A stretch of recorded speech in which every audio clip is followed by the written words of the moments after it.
Welcome back. You're watching our Davos special programming coming to you from the World Economic Forum's annual meeting. I have with me a guest that I'm delighted to speak to every year because he gives me an insight into how global investors are looking at investment opportunities in the year to come. Steve Pagliuca, the Managing Director of Bain Capital Private Equity, is right here with me. Mr. Pagliuca, thank you so much for your time. Thank you, Menaka. What do you make of the mood here regarding the global economy, Europe, the U.S. debt ceiling issues, and how they will be resolved, whether we'll see any growth or not in 2030? Well, let's separate now. First on Europe. The mood is optimistic on Europe. Italy's making progress. Mr. Monti spoke yesterday, and it sounds like they're making progress. The banking system is getting better, but they're not out of the woods yet. We've got to see substantive reform on the fiscal policies.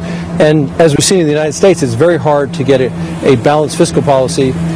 Even with one country and one system, it's more difficult with 17 countries involved. Right. So we're not out of the woods yet. I would say cautious optimism in Europe. In the United States, it's very frustrating. We keep kicking the can down the road. Which is exactly what happened last night, right? You passed a bill to postpone the debt ceiling issue by 3 months. I'm involved in this Fix the Debt Coalition, which is a group of business people going to Washington to try to explain why it's so important for our place in the global economy to have a path, not immediately, but to have a path to get our budget balanced. Right now in the United States, we collect 17% last year in taxes. We spent 24% of our GDP. That's a $1 trillion deficit. And to think about the magnitude of that, when I graduated, first worked in 1982, the deficit in the United States, the national debt was $1 trillion, and there was a big outcry, just crossed $1 trillion in 1982. Since in my working career, the last 30 years, it's gone to $16 trillion. Right. So 16 times. Who's going to pay for that? It's future generations. So we really have to find a way, even over a 7 or 8 year period, to have those lines cross. Have 24% spending come down. Historically, we spent between 19 and 21 under Clinton, we balanced the budget. It was about 21% taxes, 21% spending. If we just drew a line and said by 2021 we'd have 21% spending and 21% taxes, we'd have a balanced budget. Right. So it seems like a simple concept, but very difficult to implement because the politicians don't want to make the trade-offs because they're scared of not being elected. Does that mean that this year you expect, between 1 to 2% growth in the U.S., given this political uncertainty? Yeah, I think probably the 2% level is a good estimate, but I think we can do better than that if we resolve this political uncertainty. If we get a path to glory for balancing the budget over the long term, we'll see even more growth in the United States because there's a lot of good things going on. We found an enormous amount of energy, oil and gas. That's kind of revolutionizing things in the United States. Yes. We might even be a net exporter in 20 years, and that's never happened for a long time. We have a great educational system. We still lead the world in patents, and we're developing these cluster economies, I call them, places like Cambridge, Massachusetts, Boston, Massachusetts, where medical devices are big, biotech is big. Silicon Valley, of course, huge industry in Silicon Valley. Manufacturing seems to be moving back to the U.S. Manufacturing's coming back in the Midwest, the Detroit Auto Belt. There's medical services out of Nashville, Houston, oil and gas industry, exploration, up in the Bakken. So there's a lot of good economic activity. If we could get a balanced budget and a program to get there over the next 7 to 10 years, I think that would spark off a recovery. All right. Given this environment of uncertainty to cautious optimism, if I would put it that way, is this time that people will finally start committing money to investments, whether it's money sitting with funds like yours or it's money sitting on corporate balance sheets, or is that still going to take another 12 to 18 months? I think people will start to commit. My sense is the pipeline businesses for sale is growing. We've had a period from 2008 where there was so much uncertainty. Sellers did not want to sell divisions of companies or pare down with so much uncertainty with prices maybe uncertain. Right. Now people know the economic environment. The stock markets have recovered from the 2008 crash lows. So we're starting to see more activity. Yes. Certainly at Bain Capital we're seeing a lot of activity, corporate carve-outs, companies refocusing on their core businesses. So I suspect that will pick up in 2013. So how much cash do you reckon is still sitting on the sidelines when it comes to private equity? Is most of it slowly getting back to work? When will it finally? I think a lot of it has gotten back to work, over the last 2 to 3 years. Okay. And there are people out in the market raising funds right now, and really the fund sizes, at least from Bain Capital's perspective, we size our funds to say what is the market opportunity. We are the partners of Bain Capital, and the firm is the largest investors in each of our funds. Every single fund we have in private equity, we're the largest investor.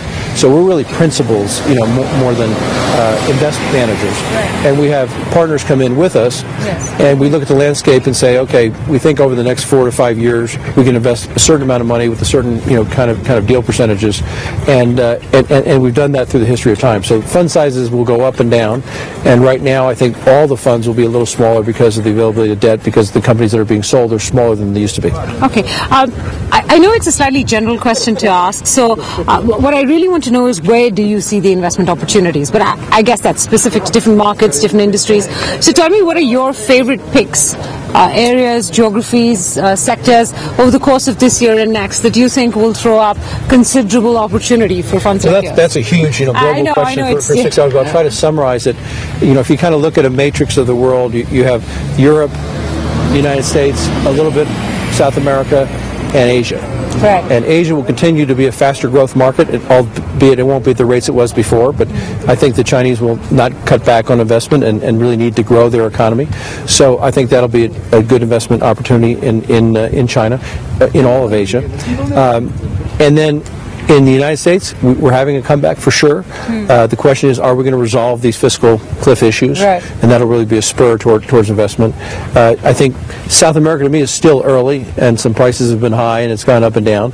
So I think that long term will be a good investment, but maybe short term there won't be so many things done there next year. And then finally, Europe.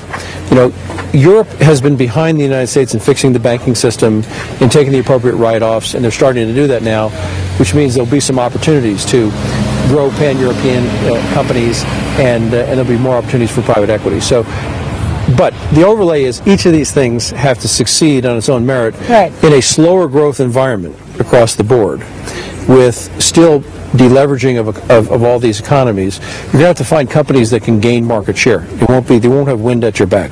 So all of our models will try to find companies we can transform, gain share by either exports, new products, new geographies. So that'll be the focus of Bain Capital. And corporate carve-outs, the private equity industry, and I think Bain Capital leading the way, has really created value-added staffs on vertical market basis. So we have experts in financial services and technology, in healthcare, and that can add a lot of value and help transform these companies. Does it seem to you that a lot of the money that didn't find opportunity for growth in the U.S. and parts of Europe in the last 3 or 4 or 5 years post the global financial crisis, and hence moved out to emerging markets, to Asia, to Latin America, given the good growth conditions in the U.S., and if the politics sorts itself out, will all that money want to move back to the U.S. and make most of its bets on U.S. companies? I think the kind of shift to Asia and other markets is maybe a little bit overblown and exaggerated.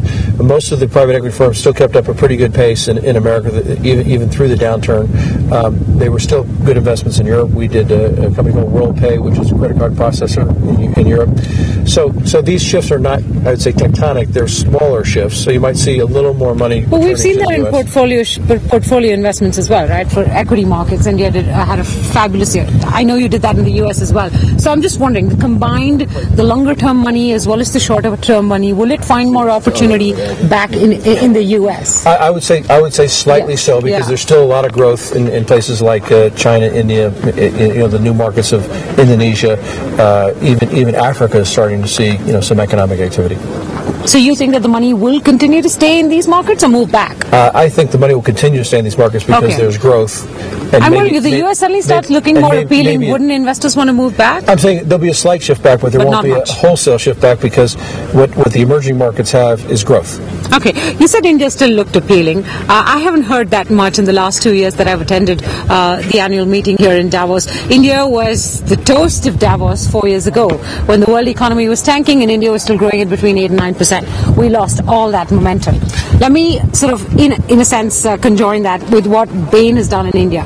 You have, I think, about 3 or 4 investments, one that went foul, so 3 out of 4 investments in India. Some of the last ones, or the more recent ones, were bigger ticket sizes, but that's still a very slow pace of investing. Is India not that appealing anymore? Well, India is part of our Pan-Asia effort. So our fund is focused on India, China, and Japan. and Malaysia as well. So it covers a wide swath. Okay. So we're doing deals throughout the region. So it's not only India. Now on India, what I said is it can be an appealing market. The problem in India has been the last 2 or 3 years is there's been a loss of confidence in kind of the governance, the court system, the application of the rule of law and the way business is done.